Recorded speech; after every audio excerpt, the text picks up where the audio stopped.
You are listening to Fettuccini Fiasco, Book 3 of the Jade Sommer Series. Written by Nicolette Pierce. Copyright 2021.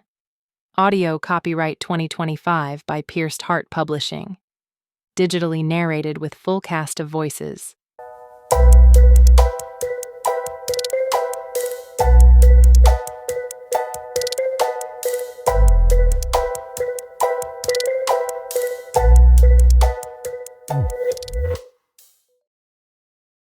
Chapter 15. It was 2:00 in the morning when I received an international call. I hurried to Nana's bedroom to answer. The others were in the kitchen, eating pizza, and I'd rather not have any of them hovering over me while I talked to Colin. "Hello?" I answered. Is this Jade? I had been expecting a French accent. This man didn't have one. "Yes. Is this Colin?" Yes, you called about wine. I'm not sure I understood the question. How can I help? In my message to him, I didn't mention Mila. I wanted to hear his reaction when I said her name.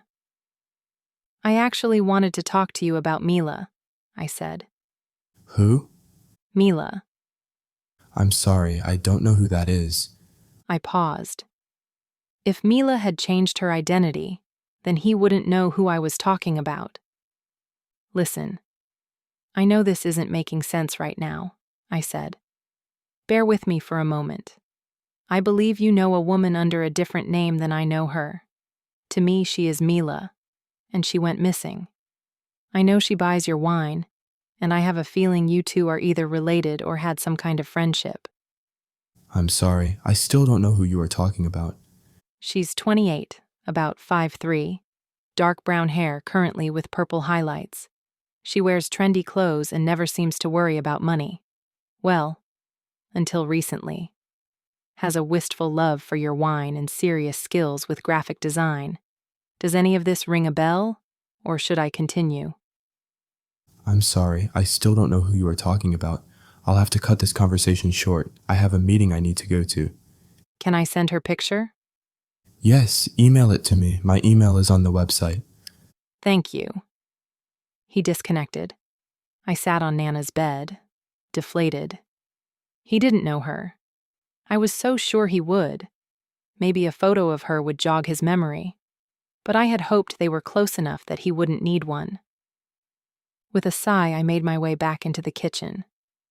"Landon, can you email Colin a picture of Mila?" I asked. "He says he doesn't know who I'm talking about." "He called?" Nana asked. I nodded. It was a quick conversation. I was really hoping he'd know who she was. "Maybe he does and he's not saying." "To protect himself?" I asked. Or to protect her. Lan said. "But from whom?" That was what we had to figure out, and fast. "I think it's time to call it quits for tonight," I said. I can't think straight anymore. "Probably best. We still don't have information on those jersey numbers. I say we call them and see who answers." "Sounds like a good plan for the morning," I said as I yawned. Anyone who answered now would be furious. "Jade, you want to bunk with me tonight?" Nana asked. "I think I'll sleep on the couch tonight if you don't mind." "Suit yourself. You know where the blankets are." "Thanks, Nana." I gave her a kiss on the cheek, and then headed to the hall closet to dig out a blanket and pillow. I wouldn't get much sleep, but at least I'd have a quiet place to think. And I had a lot to think about. Where was Mila? Where was Logan? And how was the 411 going to punish me? Hopefully, we'd have an answer as to who Mila was talking to in New Jersey. She had said she was from New Jersey, so maybe it was her family. And Colin should respond once he saw the photo of Mila. If none of those panned out, I wasn't sure what to do next except go to the police. But since she hadn't been missing for 24 hours and there was no visible break-in, they'd make us wait. And I was not patient enough to wait. My eyes peeled open at 7 in the morning when I heard the ding of a text. My mind doggy paddled through morning murkiness. It took me a moment to remember I was on the couch at Nana's. Once my brain got up to speed, I scrambled for the phone and saw it was from Nash. I crashed back into the couch in both relief and disappointment. I had hoped it was Mila, or at least Colin. However, Nash's text had me sitting up, sleep forgotten. I'm at the diner. Overheard a conversation. I think the 411 has Mila. Don't panic, I told myself as I ripped off the blanket and scurried for my shoes. All I had to do was go down to the diner and arrange for a trade. Me for Mila. The only reason they took her was to get to me. So, fine. They win. Tears prickled the corners of my eyes as I searched for shoes. Keys. I needed Nana's car keys. Finding her purse, I dug inside for her keys. Her purse was loaded, and no matter how many times I plunged my hand inside, I'd come up with something other than keys. Tipping it upside down, I shook out the contents and weeded through the zip ties, mace, and brass knuckles to find the keys. I wondered if I shouldn't pocket some weapons, but decided not to. I'd go in peace and hope an arrangement could be made. Uncle Sal had told me stories about bringing weapons to a sit-down. They ended badly. Of course, this wasn't an official mafia sit-down. It was me crawling in to beg for a trade. Uncle Sal. He might help negotiate. But did I want to involve him? Probably not. And yet, he understood mafia mentality. He could say keywords instead of groveling. I pulled out my phone and called Uncle Sal. His voice was gruff when he answered the phone. What happened? He asked instead of a greeting. The 411 has Mila. I'm going down to the diner to talk to Vito. Why Vito? Nash overheard Vito talking about it, and Vito's the only one I know how to reach. Give me some advice before I talk to him. Advice? How about don't go? You know I have to. They have Mila. I can't abandon her. Give me a few minutes to poke around. You have 20 minutes, I said. I'll be at your place by then so we can talk about it. He disconnected. As I walked out to Nana's car, an international phone call came through. I immediately answered. Hello? It's Colin. I got the picture. That's not Mila or whoever you said. Who is it? I'm not supposed to say. Why? Is she in witness protection or something? Or something. Tell me how you know her. We work together and we're roommates. She's my best friend. I assume since you called me, she's in some sort of trouble. Yes. I'm not sure if you've heard of the company, but they're the mafia in Chicago. I got confirmation that they took her. I'm on my way to make a deal with them. Walk away from this. This is bigger than you. You'll only end up getting killed. How is this bigger than me? It's my fault she's gone.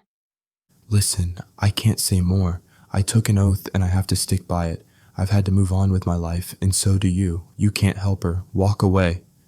He disconnected. Walk away? Even if I couldn't help Mila, I couldn't walk away either.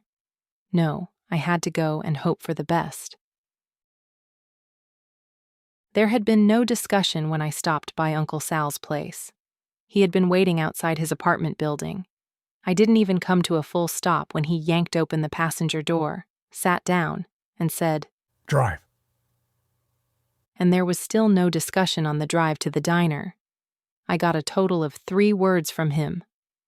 I'll handle it. I guess there was one more word when I protested he was putting his neck on the line. Forget about it. Technically, that was an additional 3 words, but not the way he said it, as if he was channeling his mob side. Uncle Sal channeled his 70s mob look with his bowling shirt, gold chain necklaces, and slicked back gray hair. Even his gold tooth seemed to sparkle more than usual. Uncle Sal had gone into Don mode. He eyed the diner as I parked down the block from it. You stay here. No, I'm not letting you do this alone. Anyway, you have some sway with Vito. He saved the restaurant from Carlo because of you. That was a one-time favor for something he could control. If the 411 has Mila, He'd have to call a sit-down with them. He won't do that. Maybe not, but maybe he'd give me the information on the 411 so I can have a sit-down with them. Uncle Sal blew out a breath. You will not speak a word. We go in there, see what Vito is willing to do. If he doesn't help, we walk. No arguments. Got it? Got it. I had to follow Uncle Sal's lead. He had been around the company longer than I had. But walk away? That wasn't going to happen. Uncle Sal and I stepped out of the car and headed to the diner. As we reached the door, Nash walked out, slipping an envelope into his pocket. Nash glanced at both Uncle Sal and me before saying, He's not in a good mood. Do you want me to stay? I shook my head. It's better if you don't get involved. I saw no reason to put more necks on the line. Good luck. Uncle Sal eyed Nash as he hastened down the street. That guy is no good. What do you mean? Nash helped us during the Penapyro incident, and he gave us a lead on Mila. He also hangs around this diner too much not to be in Vito's pocket. He's a chef. He's not in Vito's pocket. Then why did he leave with an envelope? I don't know. It's not normal diner behavior, and in Vito's diner, an envelope means trouble. I rubbed my forehead. I don't have time to think about Nash right now. We're here for Mila. And you won't talk, right? I won't talk. Uncle Sal opened the door and we walked in. Our presence was noticed immediately. Vito narrowed his eyes on Uncle Sal. With one flick of his hand, his men backed away, giving us easy access to Vito's table.